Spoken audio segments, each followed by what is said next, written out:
O nosso próximo convidado, o Duda Rocha, CEO da Ocam. Duda, muito obrigada, viu, pela sua participação aqui com a gente na BMC News. Tenha um ótimo dia. Bom dia para vocês também, é um prazer estar falando aqui com vocês da BMC. Obrigada. O Duda, acho que não tem como a gente não começar a nossa conversa falando um pouquinho de eleições americanas, é o grande assunto também dessa semana, repercutir um pouquinho, querendo saber a opinião dos nossos outros convidados, queria saber a sua opinião agora com Biden eleito, quais expectativas, no seu ponto de vista, para a reação dos mercados nessa semana. A gente viu que, além do Biden, hoje teve uma puta de uma notícia aí da Pfizer que impactou bastante, mas qual que é a tua visão em relação à vitória do Biden e como que os mercados devem reagir? Tá, é curioso o mercado como é que funciona, né? A vitória do Biden não foi exatamente uma surpresa. A discussão maior seria se o Senado ficaria com republicanos ou democratas. Aparentemente nem isso está definido. Você deve ter um segundo turno nos Estados Unidos. Então, assim, nada muito surpreendente. O que acontece é que os mercados, eles detestam volatilidade, né? Sempre o investimento é uma relação de retorno ajustado ao risco. Como o risco estava uma volatilidade muito grande pela imprevisibilidade, as pessoas até a eleição americana baixaram risco. O que houve é que o evento, na minha opinião, foi mais importante do que o resultado das eleições em si. Então, passado o evento, os investidores voltaram a alocar risco, ou seja, passaram esse evento, a volatilidade agora vai diminuir, a vitória do Biden tem um fator favorável. Tem uma margem de segurança, mesmo o Trump contestando os votos, você pode mudar centenas de votos, mas não pode mudar milhares de votos, provavelmente. Então, a margem de segurança do Biden gera uma vitória mais em conteste. Então, você vira um pouco essa página desse evento.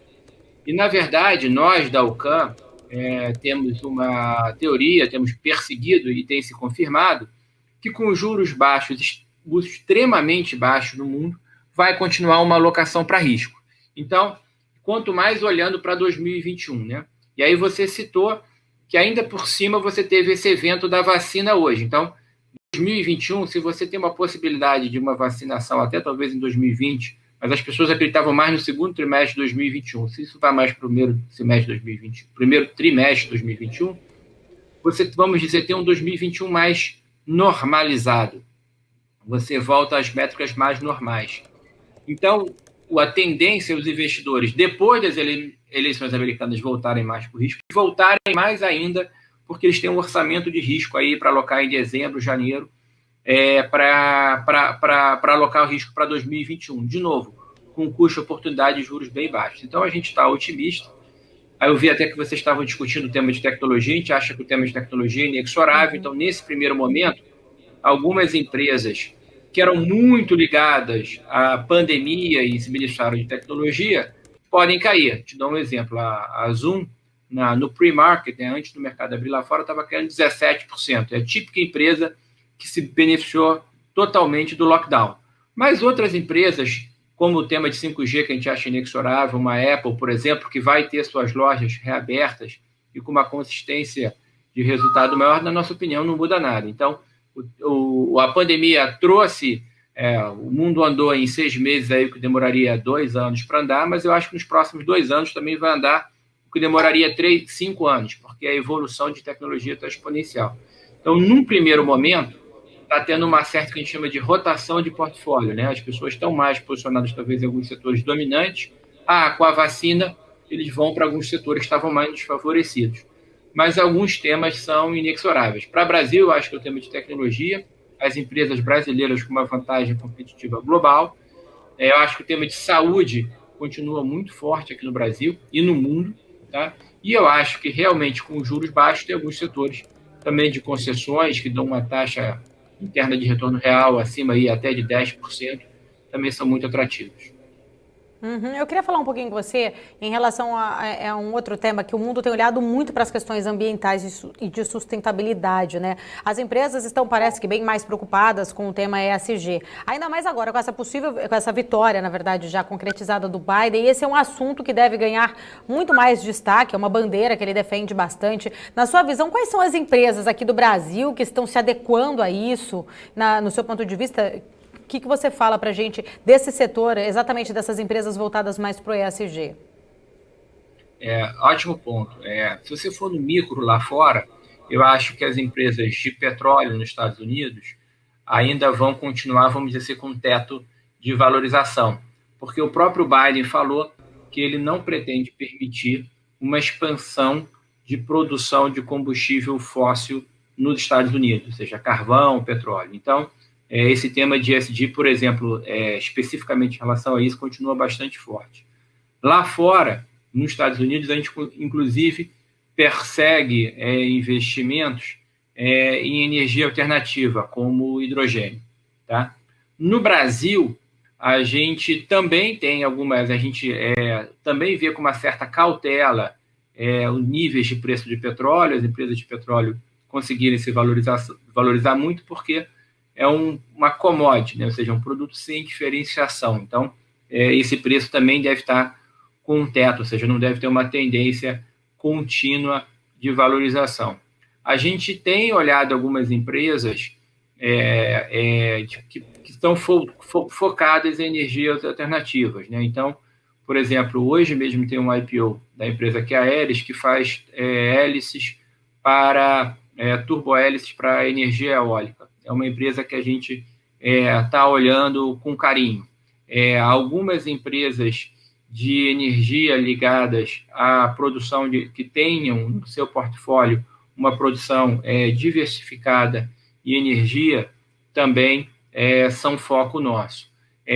Uma das maiores posições nossas da Alcan é a Natura, que é uma empresa muito focada no tema de ESG, né? Há muito tempo ela tem uma pegada ambiental, focada em produtos com sustentabilidade, tem os mais altos scoring de ESG. A Alcan, há mais de 10 anos, cobre esses temas de ambiental, social e governança, e ainda estamos agora com uma consultoria internacional nos auxiliando. Então, a Natura também acho que é uma empresa que está fazendo uma consolidação lá fora em relação a isso, fez uma mudança, inclusive, na Body Shop, que utilizava em seus produtos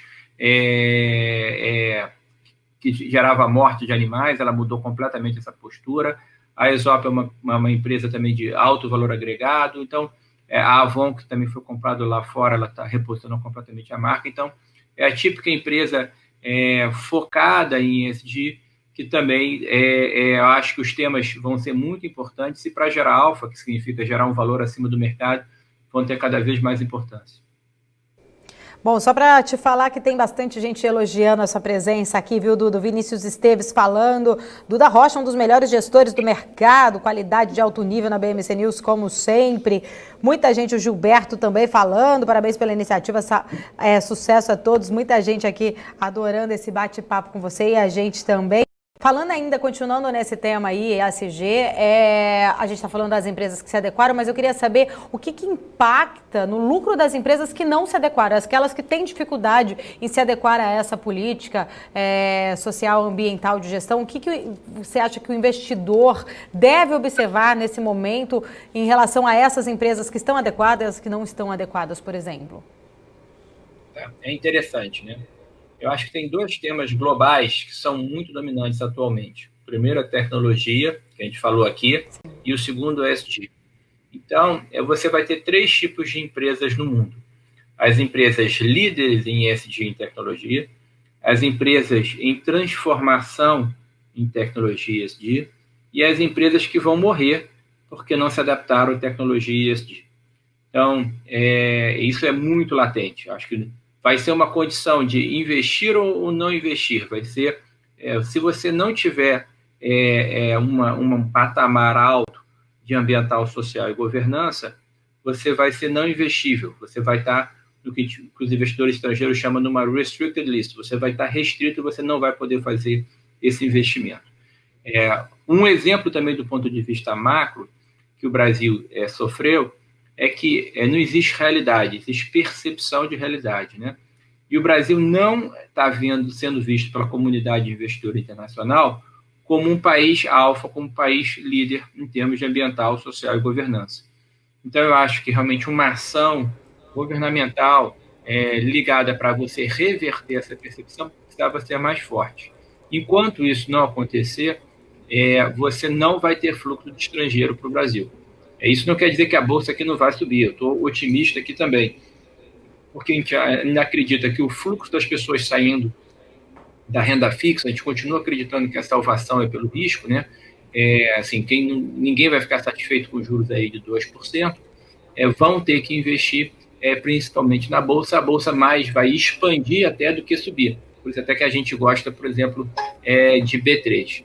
Então, eu acho que esse tema eu acho que é fundamental para o Brasil, e eu acho que eu vejo todas as empresas tendo que se adequar, porque como nós, por exemplo, quando vamos investir numa empresa, a gente passa num comitê de investimento, como um investidor estrangeiro, e a gente avalia vários eventos quantitativos, ela tem que ter um potencial de valorização, mas qualitativos também.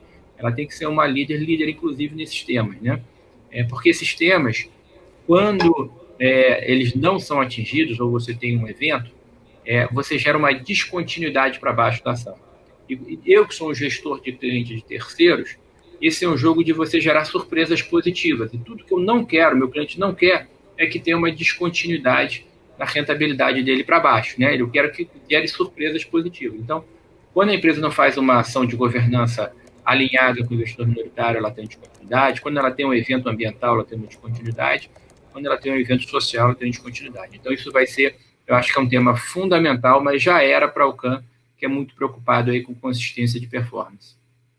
Uhum. Eu sei que você já deu um spoilerzinho ali para a gente no começo dessa conversa, falando ali, deixando passar aqui os setores que vocês estão sempre de olho ali, tecnologia, saúde, você falou também basicamente de um papel específico da Natura, mas eu queria saber quais são os setores, as empresas no geral que vocês da Alcan acompanham e que estão ali sempre de olho no radar, vendo a um médio prazo ali, já com uma expectativa boa que você poderia dar aqui, adiantar aqui para a gente. Se você quiser ter uma performance líder, né, você vai ter que inexoravelmente comprar as empresas líderes, né, as empresas que mais geram caixa, que têm mais retorno, a que tem a melhor gestão. É isso simplesmente o que a Alcan faz.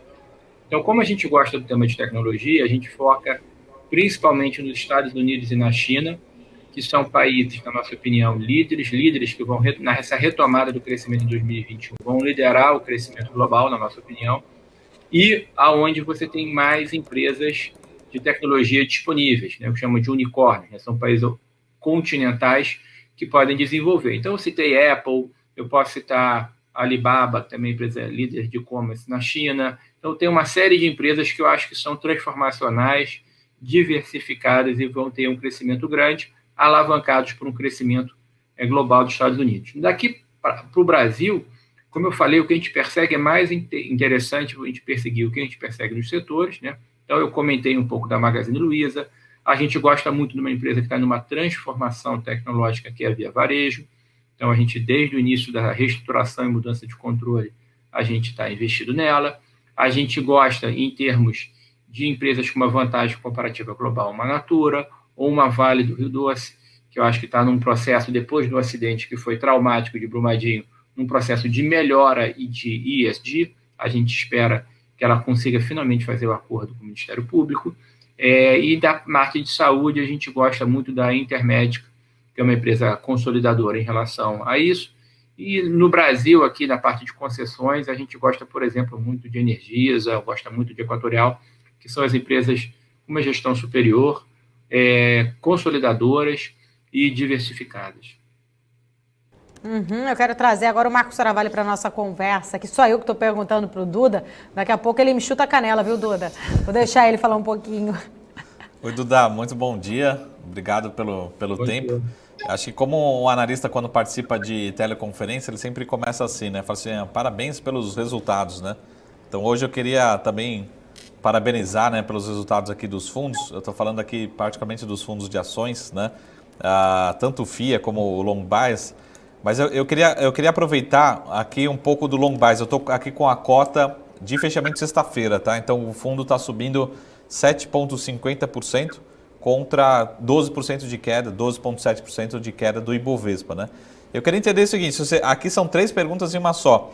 Primeiro, explicar para quem talvez não conheça um pouco da estratégia, o que é um Long Bias, né? O que faz a diferença entre um FIA normal e um Long Bias. Onde é que vocês acertaram, né, para ter essa performance? Vocês acertaram muito bem ali nas quedas, enfim, qual que foi o resultado que chegou nessa recuperação, nesse resultado positivo? E como é que vocês estão com a cabeça hoje, né? Vocês estão otimistas, vocês estão mais comprados? Como é que é a sinalização daqui até o final do ano, ou daqui para 2021, em termos de estratégia de alocação, né? Tá bom, obrigado pelo elogio. Não só os fundos de ações, como os multimercados nossos da Alcan também estão muito bem, né? O nosso retorno absoluto, o nosso maior fundo, ele também está rendendo próximo aí de 8%, né? E nenhum multimercado muito estratégico, nossos multimercados muito estratégicos, inclusive, são mais focados em ações, porque tem mais opções de ativos para gerar alfa, né? Gerar valor. Então, mesmo ele sendo focado muito em ações, por exemplo, em março, quando a bolsa caiu mais de 30%, eles rodaram positivo, tá? Bom, o long bias, né? Primeiro, o que é um long bias? O nosso FIA, ele é um FIA super simples, ele é um FIA, inclusive, institucional, focado para investidores institucionais, né? Por que isso? Porque a Alcan, ela criou critérios de gestão de risco muito fortes, onde os institucionais exigem mais, e, na verdade, os fundos institucionais, inclusive, têm menor risco, eles só podem vender ativos negociados no Brasil. Mas, apesar disso, nosso fundo Ibovespa tem uma meta de render Ibovespa mais 10% ao ano. É uma meta bastante ambiciosa, a gente tem conseguido entregar, tá? O long bias, acho que você, primeiro, qual é o conceito do produto? Você é um fundo de ações, ele tem que estar no mínimo 2/3 de todo o patrimônio dele investido em ações, mas ele tem o viés de estar comprado, ele não necessariamente precisa ter muito comprado, na verdade ele sempre tem um pouco de proteção. O que é a proteção que nós da Alcan fazemos? A gente tem as empresas que crescem mais que 10%, que têm um retorno maior que 15%, nos setores corretos, ligados aos temas globais, só que protegido com as empresas que não crescem, nos setores que não estão desfavoráveis. A gente normalmente faz isso, que a gente chama de proteção, é um índice otimizado. O que é um índice otimizado?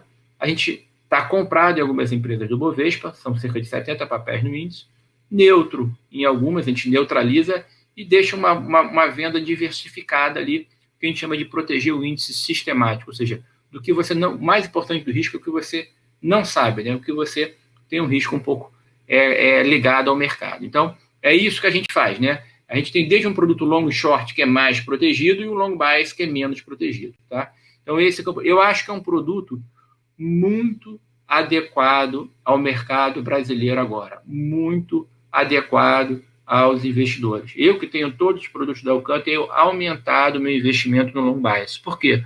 Porque o mundo, e a gente normalmente tende a subestimar os fatores exógenos, né? O mundo está com juros baixos. Eu tenho uma expectativa que as bolsas vão continuar subindo lá fora. E isso vai impactar a bolsa brasileira, que também deve subir. Mas o Brasil tem alguns desafios, principalmente do ponto de vista fiscal. Então, o nível de fiscal é bastante forte.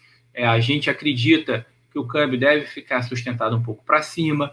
A gente acredita que talvez o Banco Central vá ter que subir o juro já o ano que vem. Então, você tem um ambiente que não é totalmente a correnteza favorável. Você tem alguns desafios.